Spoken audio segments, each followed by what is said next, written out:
Welcome back, everyone, to another episode of Eyes on the Ball. This is episode 10. Now, I know it's been about a month since I last uploaded. I apologize greatly. If I really am honest, and I'll explain everything. Calculus had me by my nutsacks, to be honest. Like, Calculus 2. That shit was, it was, it was not treating me fairly. The reason why I kind of stopped was because it was at that time when I uploaded the last episode. After that, the week after, I had to prepare for exam 3. Obviously, 4 exams and a final in an 8-week course, whatever. But I was preparing for exam 3. I really wanted to pass. I wanted to at least, because the first 2 exams, like, I passed, but barely. So I wanted to at least pass one where I could at least, kind of have an okay kind of grade on it. And so for exam 3, I kind of like just let go of everything, to be honest. I kind of just like developed, or not developed, but enveloped my time in calculus 2, or at least the topic. And so when the exam finally came, I was doing the exam. I thought I did pretty good. Ended up getting my worst fucking grade out of all of my fucking exams by doing that. So that told me that I really actually had to lock in. I did a lot better in exam 4, passed that exam with an 83, and then came final. I was kind of scared for my final. I really wanted to just pass the class and get over it, because it was my last class before graduating. And so, yeah, I was a little bit terrified. But thankfully, I fucking passed it. I don't know what grade I passed it with, but I know I passed the class. That's all I care about. I was happy as shit. I was very, very, very excited. And yeah, I'm just happy to finally be done with it. I can finally, give my time here, and other outlets that I want to give my time to. I actually did have an episode recorded. Like, it was like a little 40-minute episode that I had recorded, but I just didn't send it to my editor, and then I don't know why I didn't. Honestly, I should have. It was like 40 minutes. It was kind of short, for like the usual Eotb episodes, but so then the week after I recorded that episode, I wanted to at least do like another maybe 10-15 minutes and just add both of them together, at least so I can have upload something.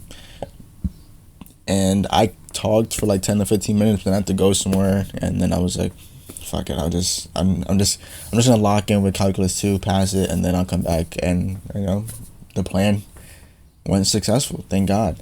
So yeah, I'm here now.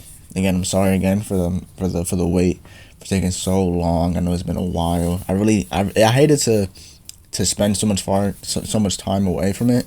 Honestly, I miss talking about it, or talking to you guys about basketball. So much stuff has happened. Like, so much stuff has happened. Obviously the Thunder won. The Tyrese Halliburton thing, unfortunately, now they're kind of like stuck in purgatory for next year. Which again, just an unfortunate thing to happen to such like the biggest stage of your career.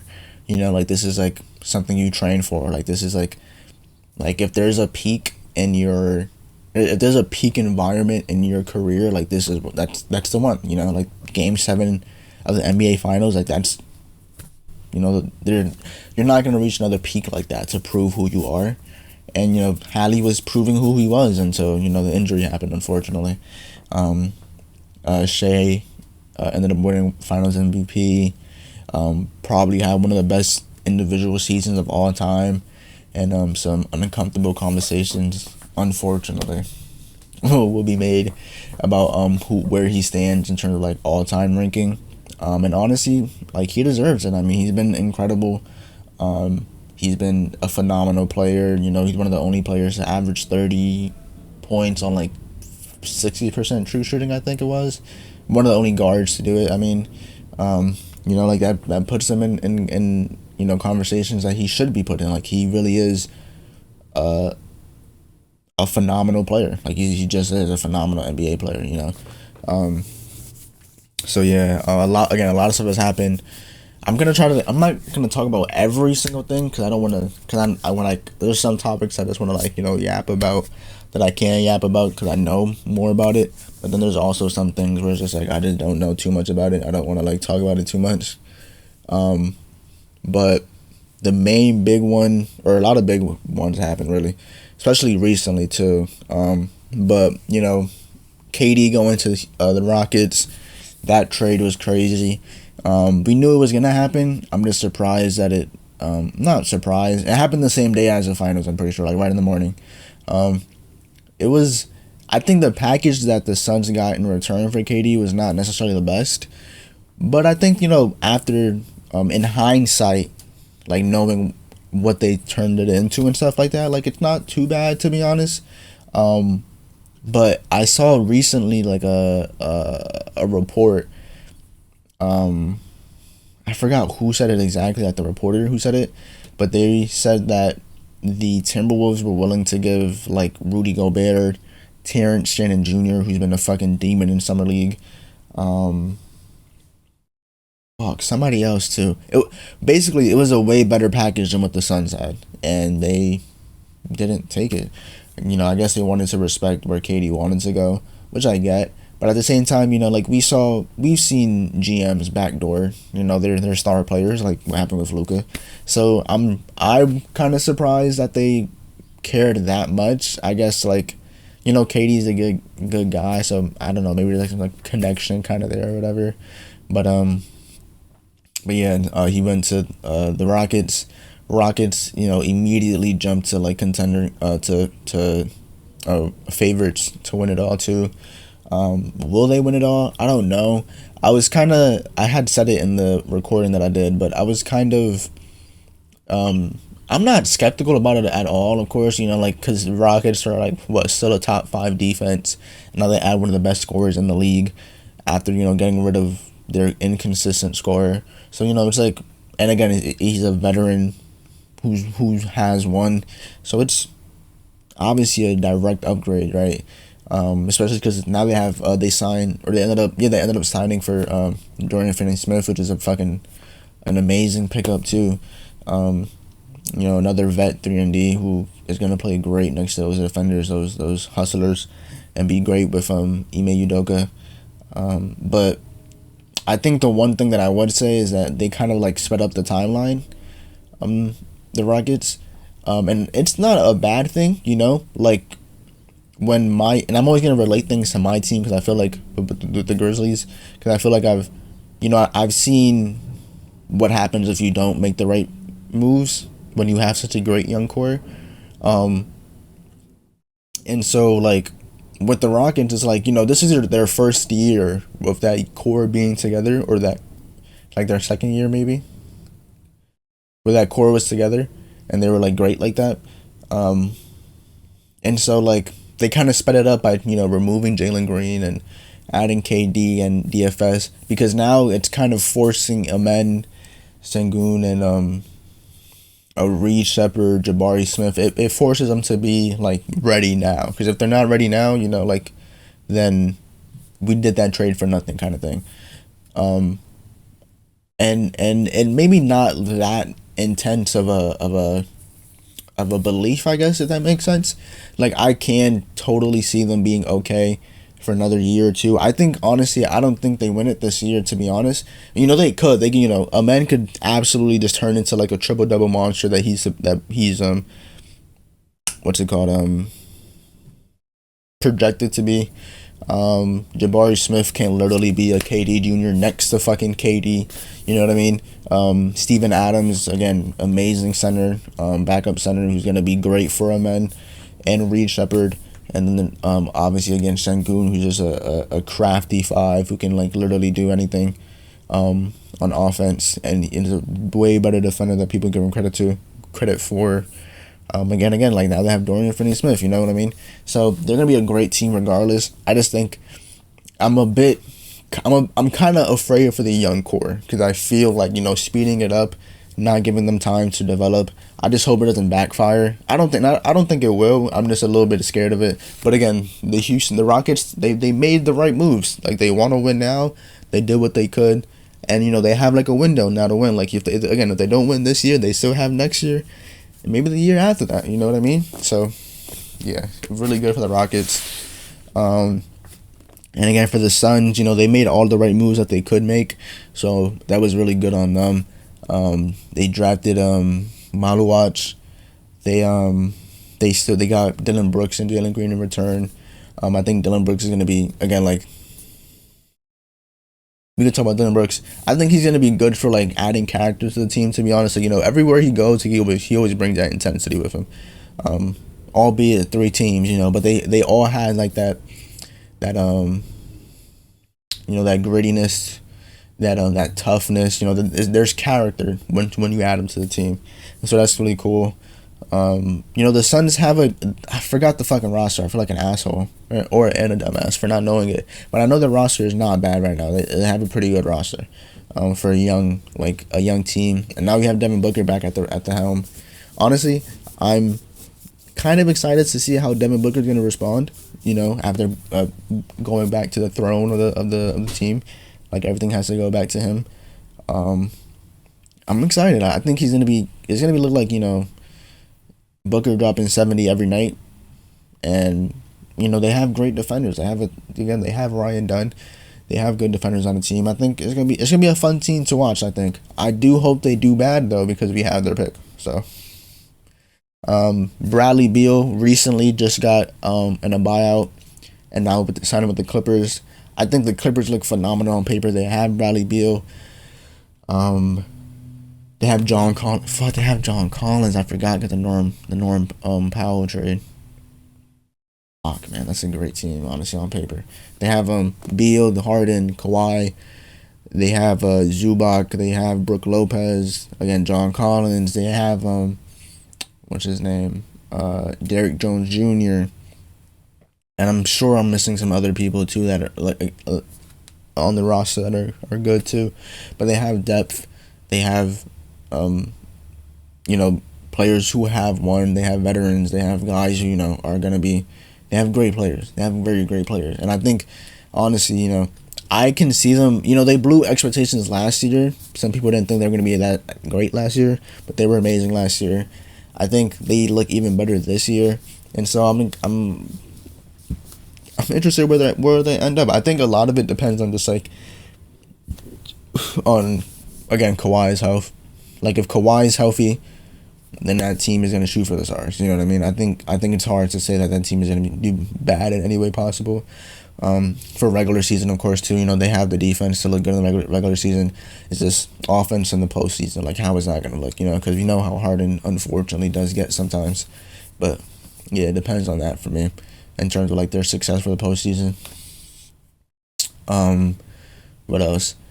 Some other teams that gone through trades. The Damian Lillard situation. He got into a buyout, and I was very surprised, honestly, at first. And it's still kind of a dickhead move on the Bucks, but I did think of a dickhead move, to just remove him completely from the team. Miles Turner signed with them, and he has beef now with the Pacers, or the Pacers have beef with them, whatever. Which is kind of funny, but yeah, he's on the Bucks. Then they put Dame in a buyout, whatever. And then he got signed to the Trailblazers, which is fucking amazing. Honestly, that's gonna be a fucking great team too. Dame isn't gonna play this year, obviously not. He's probably gonna play the year after, or maybe he could return in the postseason, depending on how deep they get. Per chance, I'm not entirely sure, but Dame to the Blazers is gonna be fucking amazing. I think it's good for him. It's such a great story for him, and I'm honestly happy for him, especially after being bought out by the Bucks. The whole loyalty thing, him staying with the Blazers, in just hopes that they would actually make a great team around him, as they should. And him continuously being who he is every single season.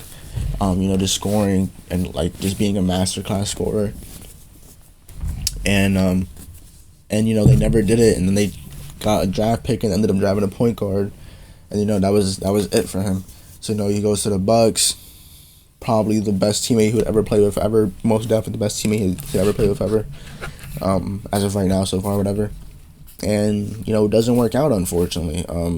Again, on paper, it looks like a great duo, and they were a great scoring duo. They just didn't work the way that people thought that duo was going to work. Because, again, it really could have been a duo where it's you can, the amount of pick and pops that duo could have done, would have been incredible. But it just didn't work the way that it intended. As Kenny said, the grass isn't always greener. And, he goes back to the Blazers. And now he's on probably the best team he's ever been on.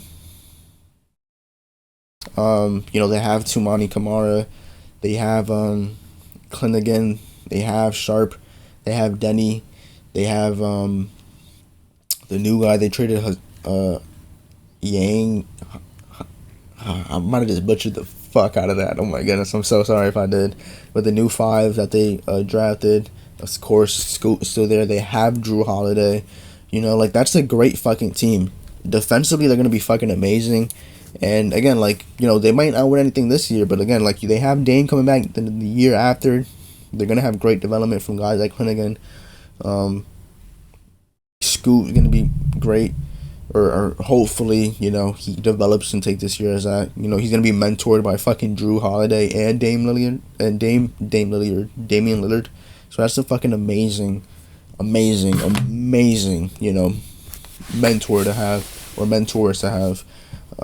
So yeah, I think that team is going to be great. The defense on that team is going to be phenomenal. And I think, again, when Dame comes back, that team is going to be a team that you gotta watch out for. You have to watch out for. I think it was just so crazy that it happened, though. Him being bought out in general was insane.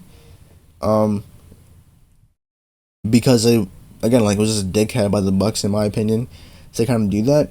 But, you look back at it and you see that he ended up, he's getting paid to rehab from the Bucks, and then now he can go back to his family, and, he has, a pretty decent contract. I think it was 3 years, $40 million. I think he's getting $70 million a year to just fucking rehab and be home. So I mean, he won at the end, to be honest. I just hope, I think it kind of means or signifies that he probably won't end his career with a ring, which stinks. But anything is possible. The Blazers could turn to the OKC, right? They could develop into this OKC kind of squad, and now they have one of the best one of the best shooting guards ever, not named Curry. Probably the best, not shooting guard, but the best shooter, not named Curry, on their team, right? Shit, that's amazing for them. Another team, the Spurs. I'm very excited for the Spurs. Very, very, very, very excited. I have been watching some of the summer league games. Not all of them, but most of them. Just because some of them are just people who are not gonna be on the actual NBA court. But I have watched some of the summer league games. I'm very excited for the Spurs. I think everybody is excited for the Spurs, not only because of Wemby, and because they got Dylan Harper, the second pick, but for the Spurs, the Spurs have such a deep, young squad, and they have Wemby, who is going to be a future MVP, for sure. It's just now it's just what year is he gonna win it? You know what I mean? He's gonna win it. But as soon as he has a healthy year, he's gonna win it. This is a fact. So yeah, but they just have such a deep and young team. They have an athletic team. They have Castle. They have Keldon. Is Keldon Johnson still on the team? I don't think he is. He might be on the team still. I don't think he is, actually, no. But they have Castle. They got Dylan Harper now. They have Carter Bryant dude that they drafted, who's a fucking beast in Summer League. They have obviously Wemby. They have Fox. They got Luke Cornett, which is a fucking amazing pickup. He's gonna have a great backup. Wemby's gonna have a great backup. Again, it was a fucking shooter. And that's gonna be a great team to watch. I think the only thing is their guard rotation. I don't know how it's gonna work. But the problem that they have is that they have too much talent, and they probably don't know how to, or not that they don't know how to use it, but more so they're kind of have to figure out how to use it. But I think that's a problem that all GMs would rather have, or all coaches would rather have, having too much talent rather than none.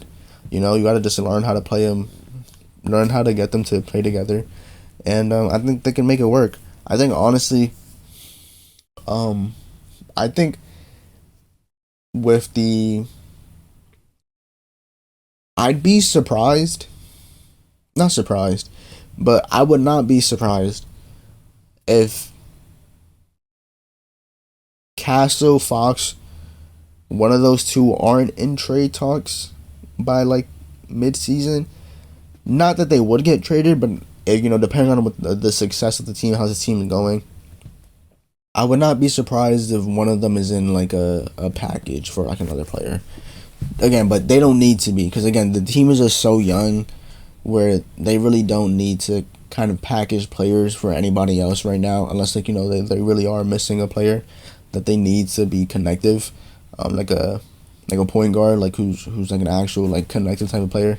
But then again, like is it necessary? I mean, we just watched OKC win the final. They won it all without like a point guard, like a true point guard who's like playmaking all the time, involving his teammates all the time, 24/7, like something like that. And yeah, so but again, like that team is gonna be fun to watch. I'm very excited to watch them play. I think they will probably be one of my most watched teams that in the league. After obviously, my favorite team, the Grizzlies. So yeah, that's an amazing squad. Very excited for them. I think it's gonna be a very versatile team too, because they have scoring and they have the defense. And I think a lot of it is just because of Wemby, because what Wemby is gonna provide is just gonna be dominance on both sides of the team of the ball. Like again, the defensive impact that he brings to the team is just fucking phenomenal. And then he can shoot the shit out the ball, or he can go in the paint. Anything is possible. So I think it's gonna be great for that team. That team is gonna be really good next year. I don't think they could definitely make it to the playoffs, but I think it's gonna be either one of them or the Blazers are gonna make the playoffs. It's gonna be one of them. I don't think it's gonna be both of them, just because they're both in kind of in the same spot right now. In my opinion, obviously the Spurs have have a player like Wemby, so they probably have the better player. But the Blazers have a little bit more experience. I think as a unit they play a lot better. Offensively, they have more weapons. So, and again, like the defense has already been proven to be great against good teams. So, I think probably the Blazers out of the Spurs make the playoffs. But, again, if Wemby stays healthy, and that Carter, Bryant, Wemby, and Cornette kind of rotation that they have for the backcourt or front court ends up being amazing, then fuck it, chip me. But yeah, that's that with the Spurs and then the Grizzlies. So there's a lot that happened with the Grizzlies. Obviously, again, we traded Desmond Bane away. We got our picks, or we got assets to make the team, retool the team, and that's exactly what we did.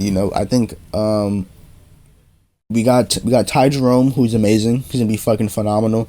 I think his versatility with him being off the bench is gonna be great, and then we could start him too, or we could have him play with Ja. Again, the problem with Desmond Bane that we had with Desmond Bane when he was playing was more so that he was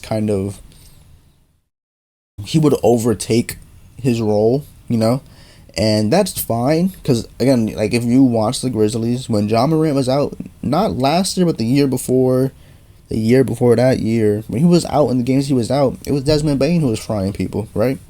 And so it makes sense that he kind of leaned into this playmaker, ball handler kind of player, and developed into it, and again he has turned into a great one. Like, he is a great ball handler, he is a pretty good playmaker. But it got to the point where it was like, I was talking about it to myself the other day, but when you have a player who excels at one skill, and you have a player who's okay at the other skill, even if that other, and again, they have like their interchangeable things where it's like, okay, this guy's great at playmaking, but he's okay at scoring or inconsistent at scoring. this guy's a great scorer, okay at playmaking, or this guy's great defensively but can't really score the ball too well or shoot the ball too well, right? The problem is when you have that kind of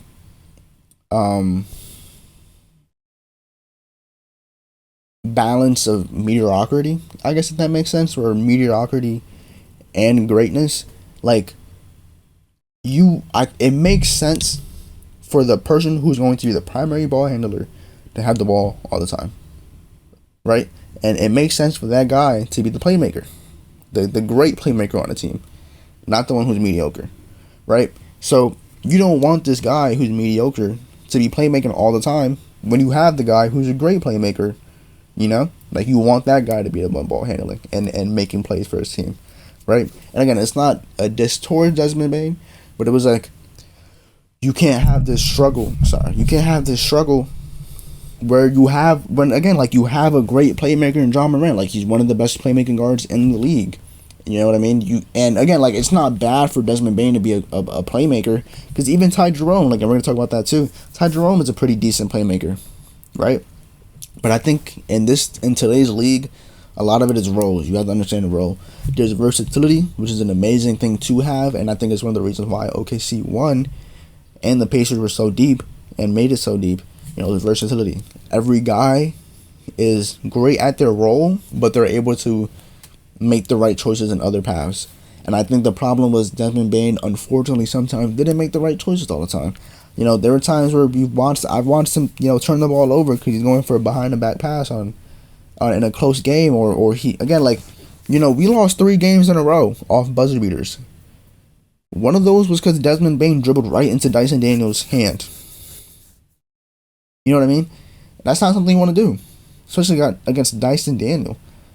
You know what I mean? Like, that's not something you want to do. You just don't want to do that. And that's what happened. Obviously, I think Ja was injured that game, whatever, so him having the ball in his hand makes sense, you know? And again, it goes back to the Ja injury thing, so that's completely fair, right? But it's like, again, it's like, because of the fact that he was the primary ball handler, he now has the confidence and the green light to be the playmaker of the team, because, again, the other one's out.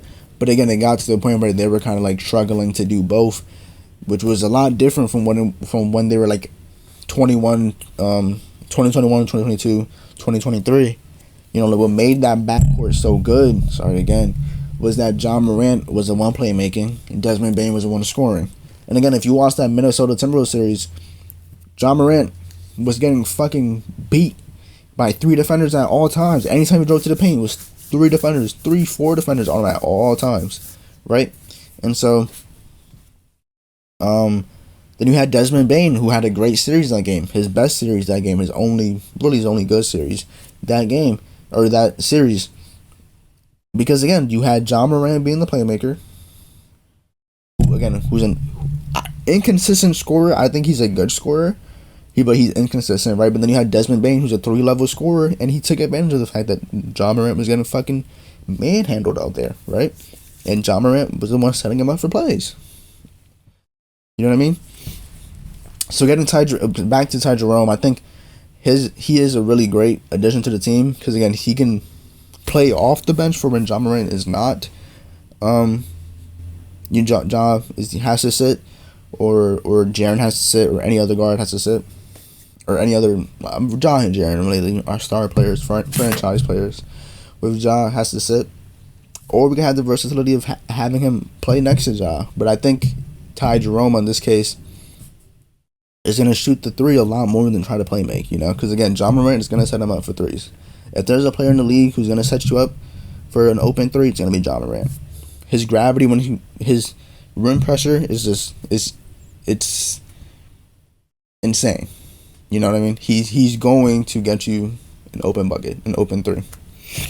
And so, yeah, Ty Jerome signing, incredible. I'm actually surprised that even happened, to be honest.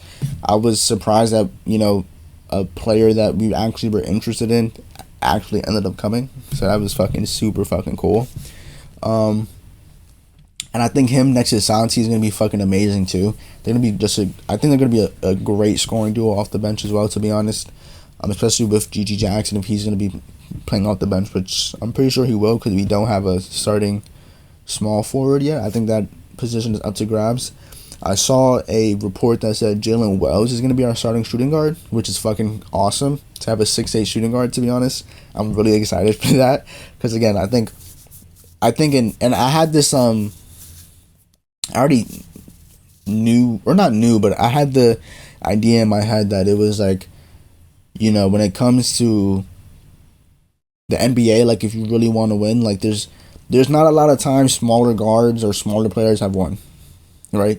That's why I kind of wanted the Cavs to win, because, you know, Donovan Mitchell and Darius Garland winning would be fucking amazing for the NBA, because it kind of gives that idea back that, you know, you don't have, like, small guards that are still there. Or even the Pacers winning would have been cool, because they run basically a small ball lineup other than Miles Turner and Siakam, you know, and that would have been awesome, but obviously did not work out. But yeah, so having a 6'8" shooting guard is fucking phenomenal. If he is going to be shooting guard, that's what I heard. A report, I think it was Brett Siegel. That's his name. I probably butchered it too. I apologize. But yeah, that's the report that I saw. And our starting small forward option is the one that's kind of like up for grabs.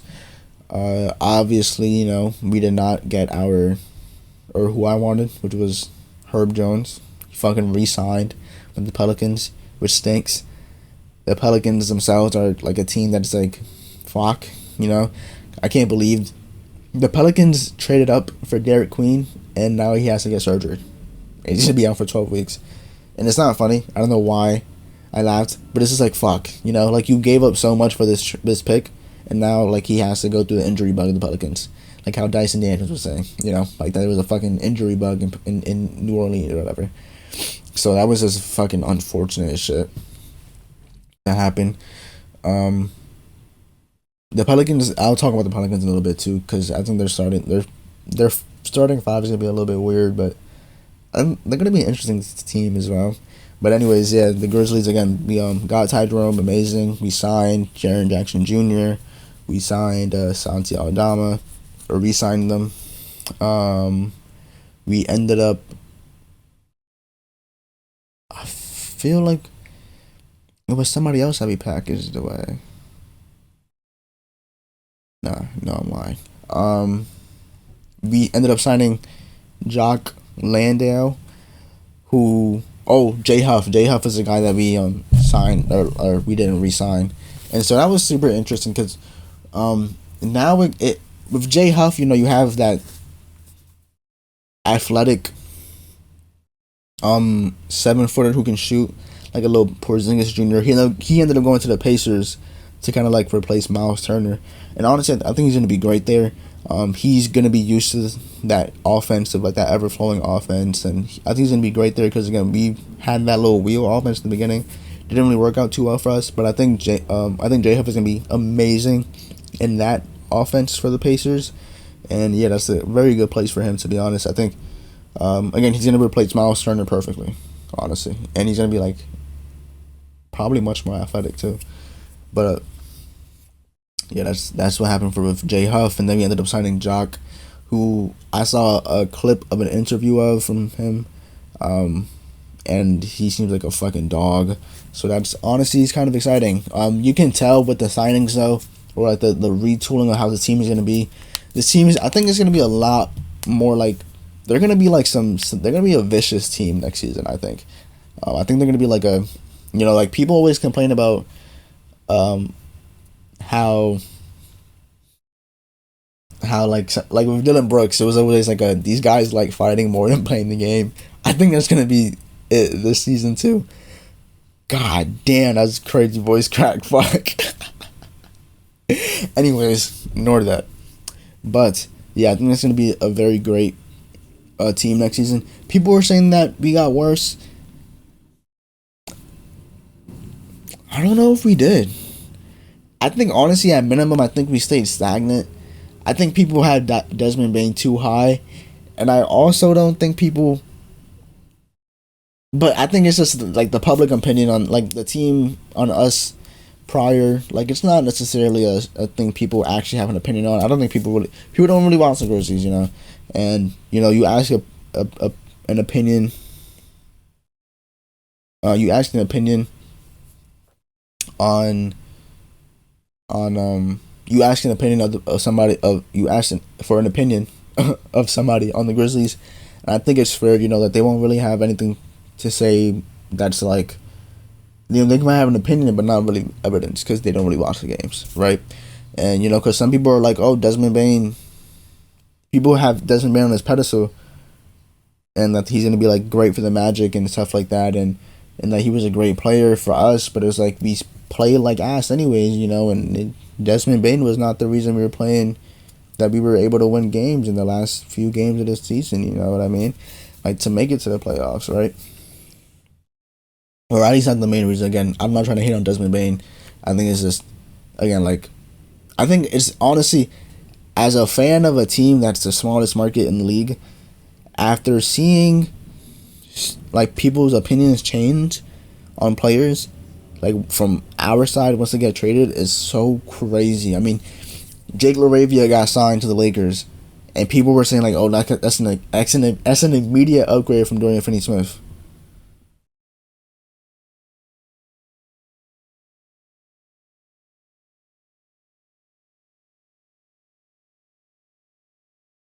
Now they have Marcus Smart, who signed with them because he was in a buyout. And now people are like, oh, this guy's gonna be fucking great for our team. And I think he's, honestly, I never hated Marcus Smart on our team too, and I never hated LaRavia either. But people's opinion, and it might be like a Lakers thing because the Lakers players always try to gas who they get, and I fucking forgot about the DeAndre Ayton thing too, which I'll talk about as well too after the Pelicans. But again, people put these players in a much higher regard once they leave us, and it's kind of like, it honestly makes you a little bit sad because it's like, they don't really respect us as a team, I guess, to like, or they just don't see us as like they don't care enough to, gas them when they're with us, right? I think Ty Jerome, like, coming, that's why I think Ty Jerome coming was crazy, because Ty Jerome has so much motion on the Cavs, and, so much players are like, oh, like, this is a 6-man of the year candidate. And he came to the Grizzlies, that's fucking awesome, right? So, yeah, that's besides the point of what I'm trying to, of team construction and stuff like that. But, again, like, I don't think we got worse, to be honest. I think we kind of stayed stagnant. We might have gotten a little bit better, too. I've watched the Summer League games. Jalen Wells looks great. G.G. Jackson looks great. I know our coach was saying that they really want him to be much more of a downhill player and, pushing that pace because of how great he is downhill. And I completely agree. I think he is a great downhill player, and he should be doing that more often, especially with John Morant on the court. You're gonna have that a lot, right? And John Morant is gonna force you to push down the court. Either throw the lob to him or he's gonna throw the lob to you. And they're gonna make it work. Our 3 guys that we drafted: Javon Smalls, Jemai Meshack. I think we drafted Fleming Jr. too, or it was a trade. I don't exactly know, but I think we drafted him too. And then I have this finger up because Cedric Howard. Again, we didn't see Cedric Howard fucking stinks.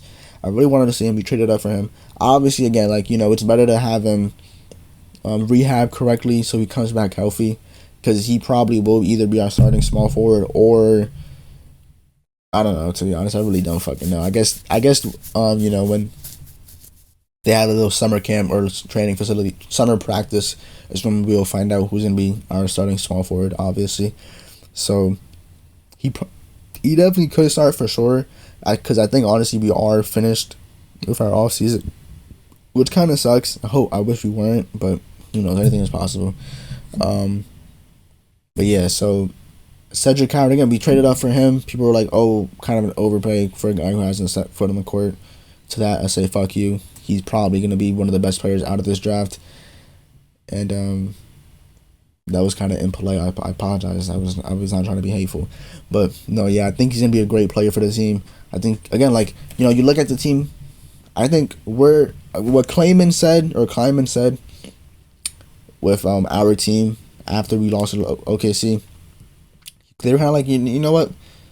We have to retool. He was kind of saying that we need players who are in line with what Memphis is. Gritty players who are gonna, bleed on the court.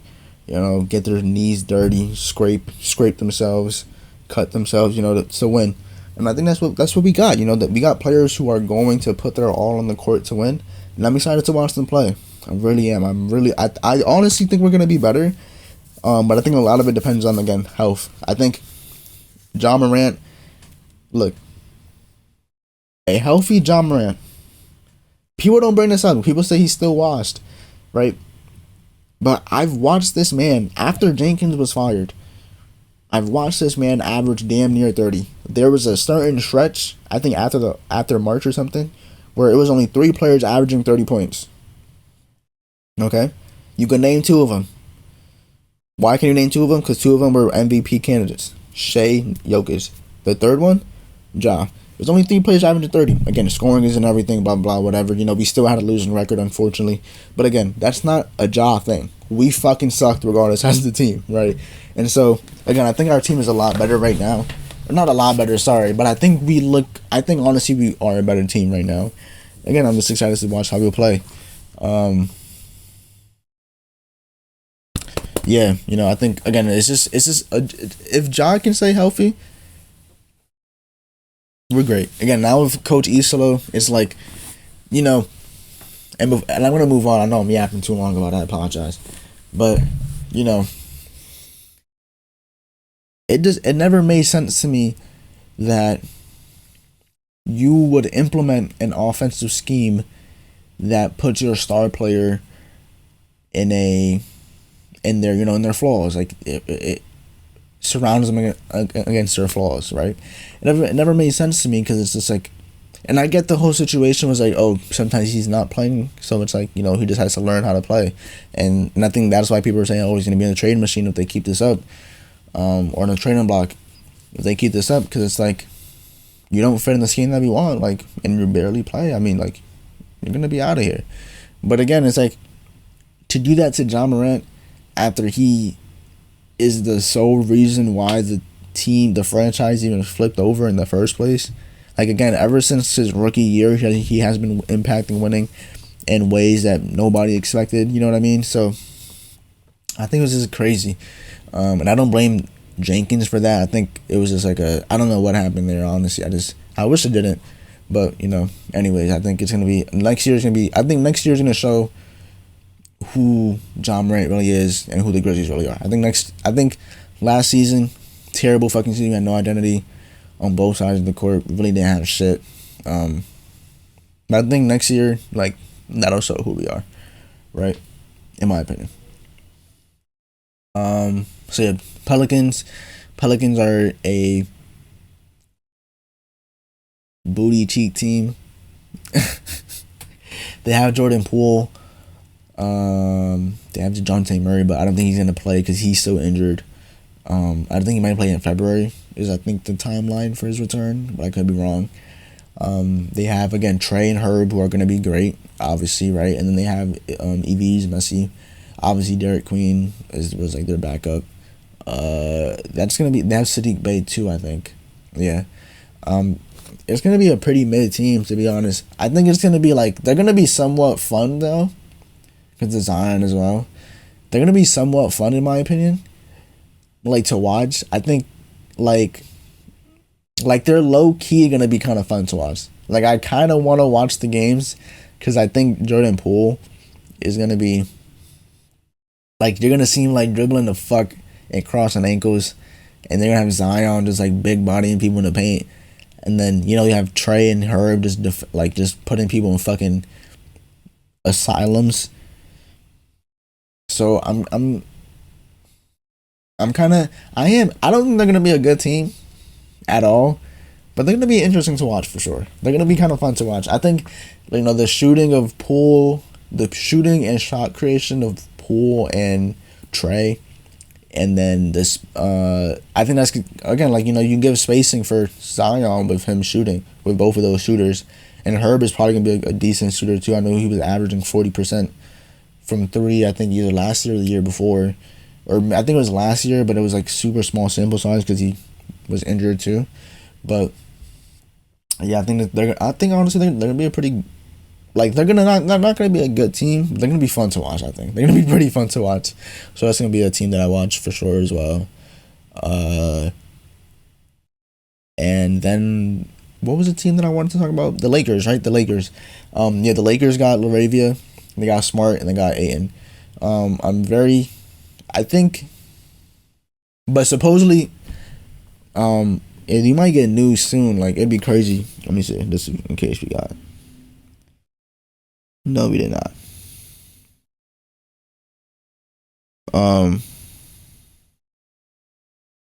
So they got Smart, but it's like a mid. No, it's like a somebody like called the name of the trade or whatever. Um, like the acronym is Bay. I forgot what the BA stands for. All I know is it's like BA exception. I forgot what it is. But supposedly like they can't finish it. And again, like I'm not too knowledgeable on the contract of the game. And again, I gotta learn that. So that's on me. That's on me. But they can't fully sign him yet because they have to make money. Basically, they have to free up contracts or free up cap space. And so they're gonna waive, I think, Shake Milton, but they're also gonna do something with Connect and Maxi. I think they said is what it's looking like gonna be, to free up that space for Smart. And so there's probably gonna be another trade that happens. I don't know what's gonna happen, but honestly, it's the team is looking up for sure. I think they're gonna be a better team than what they were last year for sure. I think they're gonna be. I think they're gonna be a pretty. It's gonna be a pretty weird team. I don't think they're gonna be buns. Because again, like Luka's too good, right? Like Luka's just too fucking good, and you still have Braun, who's still probably a top 15 player in the league. I would say. You have two top 15 players. Luka's top 6, 5 minimum. So I think they're gonna be a pretty good team.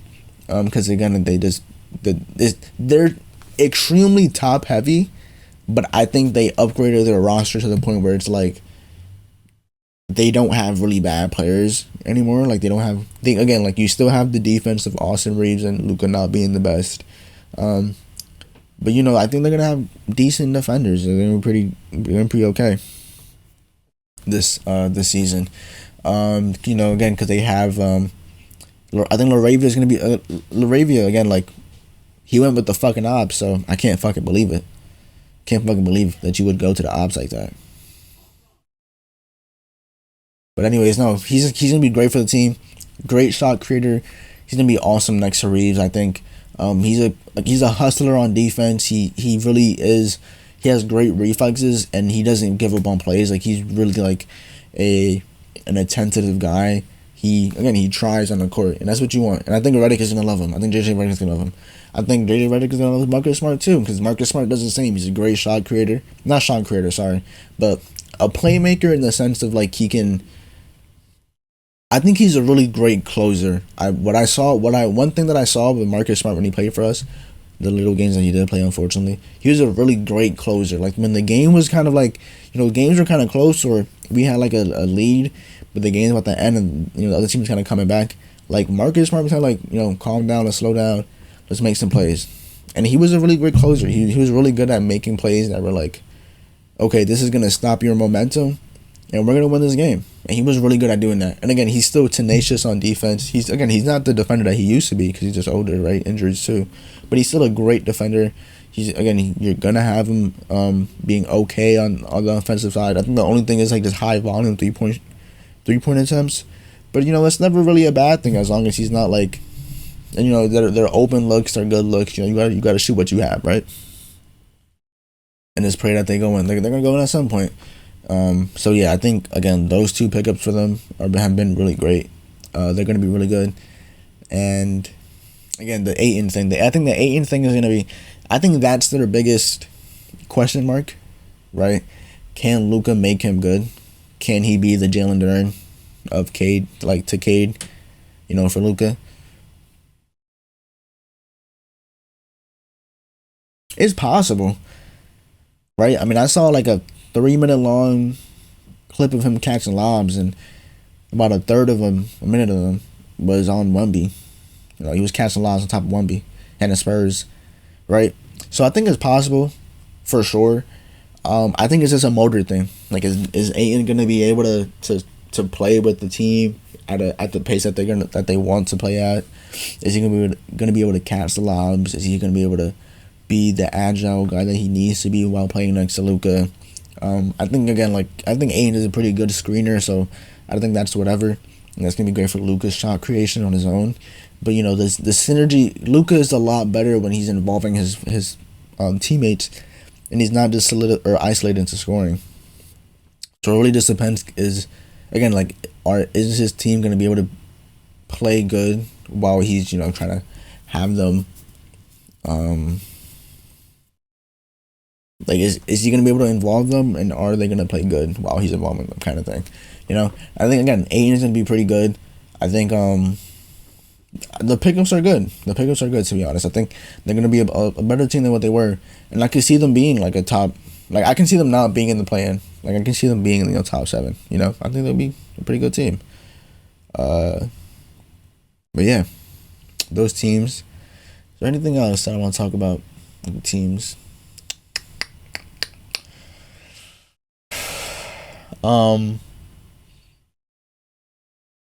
The Warriors, I think I saw a report saying that with Kuminga, it's like they want to move him, and I don't think he wants to play with the Warriors either. It's just like once they deal with the Kuminga thing is when they have like 2 other pickups like already lined up. It's just the Kuminga thing holding them back. And so I'm pretty sure the 2 players that they want to pick up are, I'm assuming, Melton and Al Horford. I think those 2 players are the ones they're gonna bring. Melton again is an incredible guy. He's an athletic 3-and-D player who is gonna bring you the energy. He's tenacious as well. He hustles really fucking well. He's just a great. He's like a great energy guy, but in terms of like defense, like, he's really, really fucking good because of his fucking long ass wingspan. I think we used to call him Cookie Man. I think I might have just made that shit up completely when he used to play with us, and I wish that we had him back too. But he's coming off an ACL, so I get like it's kind of like a risk, to get him. But I think he's gonna be good for that team. He played for them already before too. But yeah, I think he's gonna be really good. It's gonna be like a Gary Payton 2 kind of player, I think, in my opinion. Yeah, in my opinion, I think like that's like the perfect comp. Those 2 players. I think Bowen is probably a better, not a shot creator, but I think he's much better downhill, and I think he's much better, a better shooter. Maybe the same amount, like talent, I guess. But yeah, and then Al Horford, obviously, is gonna be a great pickup for them. I think honestly, with Al Horford on the team, I think that team is gonna be like just really fucking good from the 3-point line, like always, right? But now they have like a shooting 5. They actually have a 5 who can shoot like at all times with Al Horford. So that's gonna be fucking awesome. Again, I think they're gonna be a lot. I think next season they're gonna be really fucking good too.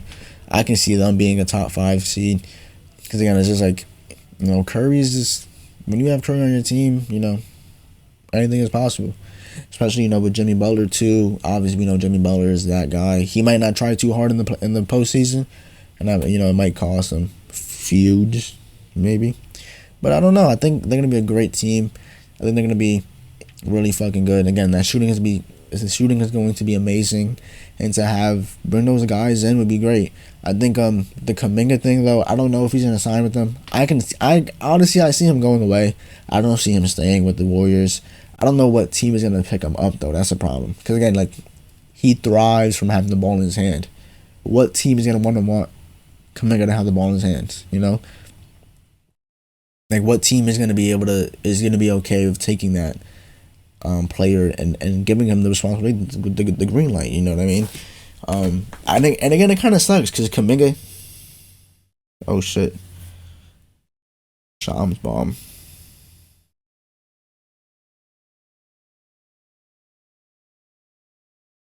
The Los Angeles Lakers have waived guard Shake Milton. Sources tell ESPN Milton's $3 million contract for next season would have become fully guaranteed today. Lakers are clearing space for signing of Marcus Smart. So yeah, they waived him, and I'm assuming another trade is coming in a little bit. But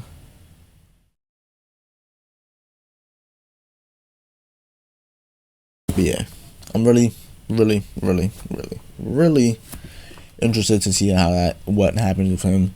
I think he's gonna be. I don't know what. I don't honestly. I'm trying to think of a team, like maybe the Heat. I low key could see the Heat. You know, and it kind of interested me because I kind of look back at that with the Wiggins trade. You know, I kind of look back at it and I kind of like think about it like, oh no, they because Wiggins was included in the Jimmy Butler thing, right? I wonder if they could have made it work with Kuminga instead of Butler. I mean, instead of Wiggins, the trade go through. Maybe not. I think Kuminga would do pretty again because the Heat they want anybody at this point. You know, they just want a player that can give them some sort of success, right? I think that team looks pretty good right now. Not good, but for the East right now, for what it's worth, I think any team in the East can be great right now. Because again, like the two top teams, the Celtics and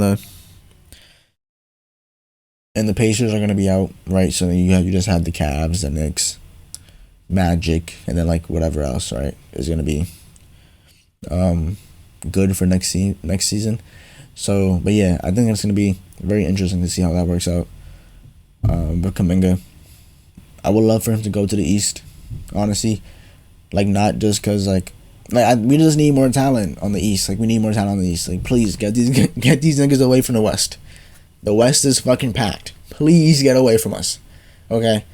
Bro, my fucking team has to play against the Mavericks with Cooper Flag and Anthony fucking Davis and Kyrie Irving, the fucking Unctions. They have to play against the fucking Spurs. They have to play against the Rockets too, I think. Like, dude, fuck off. Like, we already have enough, man. Fuck. Like, get these guys away from us. Fuck. Damn. But I'm trying to think of anything else for the anything. Oh, the Braun thing too with the Lakers is I think he said, I think it's already like been reported that he's probably gonna stay with them regardless.